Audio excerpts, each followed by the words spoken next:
वो प्रहलाद की जो बुआ थी, उसने दुनिया के लोगों ने कहानी गलत गढ़ दी,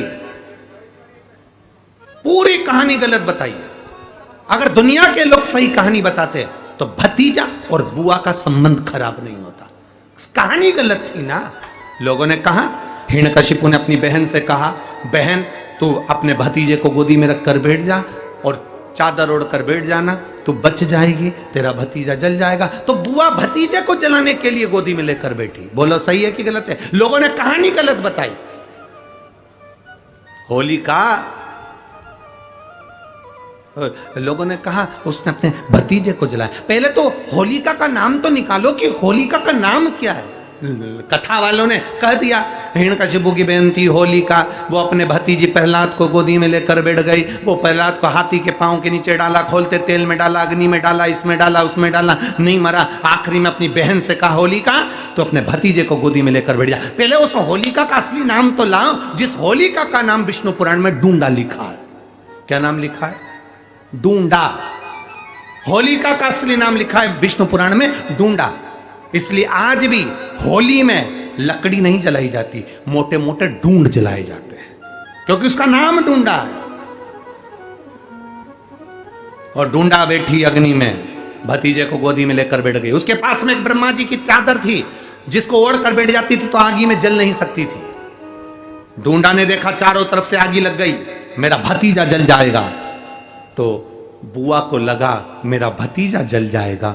बुआ वो होती है जो दुआ देती है, बुआ कभी बद्दुआ नहीं देती है। और डूंडा ने अपनी चादर को उतारा, आगी चारों तरफ से लग गई। बुआ को लगा मेरा भतीजा जल जाएगा, तो अपनी चादर उतार कर अपने भतीजे पे डाल दी और बुआ खुद जल गई, पर अपने भतीजे को नहीं जलने दिया। ये कथा है, पर लोगों ने उसको पूरी पलट दिया, पूरा पलट दिया।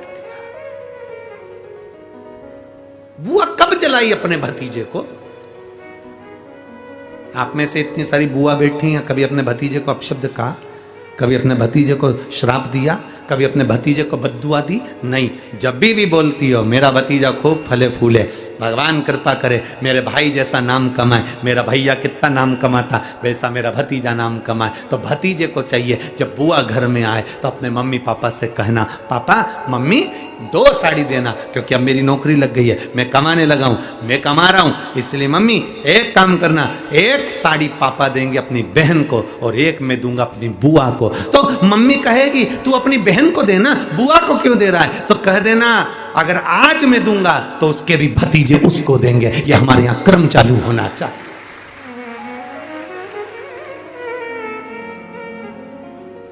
पर करे क्या?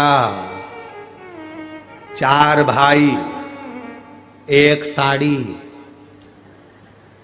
बहन को जब देते हैं पैक करके, पूरी पैकिंग,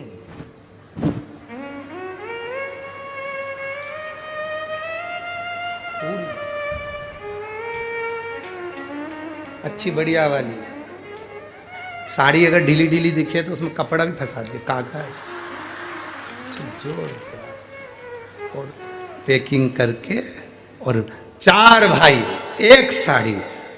चारों भाई राखी बंधवाने के बाद ऐसे हाथ लगा के देते हैं जैसे पूरे पुणे की प्रॉपर्टी दे रहे हो, पूरे पुणे की प्रॉपर्टी।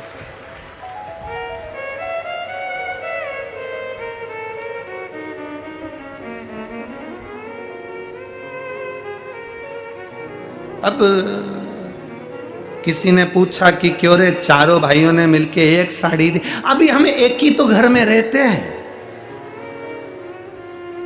सब एक हैं। तो एक काम करा करो, 1 थाली खाने की लगाओ, 1 भाई खाना खाए, बाकी के सब टच करके बैठ जाओ। एक ही जगह तो रह रहे हो, एक ही थाली में काम। तुम्हारे टच करने से 4 भाई का 1 साड़ी में हिस्सा हो गया, तो तुम्हारा समोसा तुम खाओ, बाकी के 3 भाई टच करके बैठे, पेट नहीं भरा है। अपने को क्या करना? अपन तो अपनी साड़ी ओढ़ो दादा, अब करो क्या उसको? चित्त क्या, विचार करिए जरा, भरोसा अपने भतीजा कहे नहीं देव, बहन बेटी को देने से कभी घटता नहीं है, कभी नहीं घटेगा, जिंदगी भर नहीं घटेगा। क्या घट रहा है? शिव को दिया कभी नहीं घटता, संत को दिया कभी नहीं घटता, और बहन बेटी को दिया, गौ माता को दिया, कभी नहीं घटता, कभी नहीं घटता।